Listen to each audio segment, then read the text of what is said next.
Sir నమస్తే sir, one Motors నుంచి call చేస్తున్నాం సార్. రీసెంట్ గా మీరు నందిగామలో వాటర్ వాష్ చేయించారు కదా సార్, సర్వీసింగ్ ఎలా చేశారు సార్? బానే ఉంటాం. అంతా బానే ఉందా సార్? Okay sir. నేను అందుకే నా మమ్మీ షోరూమ్ రాంది. ఏమైంది సార్? నేను పెట్టింది 500 రూపాయల పని కానీ ఇప్పుడు 70 ఫోన్ కాల్స్ వచ్చి నేను వచ్చి ఇంటికి వచ్చిన కాడ నుంచి. మా ఉన్న ఉద్యోగమే దరిద్ర ఉద్యోగం అది. దీనికి మళ్ళీ బాగుందా సార్, నల్లగుందా, తెల్లగుందా, పచ్చగుందా, పిల్లని వచ్చా, ఈ కోలు తగులుకున్నారు కదా. కారు అమ్మానమ్మా నిన్న, ఎడ్ల బండి కొనుక్కోను నేను. మా వల్ల కాక మీరు చేయాల్సిన పనే లేదు. బండి కూడా మీకు పొద్దున మీ షోరూమ్ కాటిదే పూర్తి చేపిస్తాను. మీ షోరూమ్ ముందు పెట్టి ఎడ్ల బండి మీరు మాట్లాడదు. మా మామగారికి అత్తగారికి గుర్రం ఆడుకొని పెట్టి 70,000 పెట్టి వాళ్ళే తిరుగుతారు.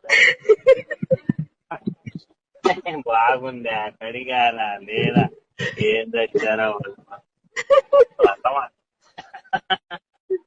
ఇప్పుడు నవ్వుకోవాలంటే ఫోన్ చేయండి కానీ సర్వీసింగ్ కోసం అయితే ఫోన్ చేయమాక.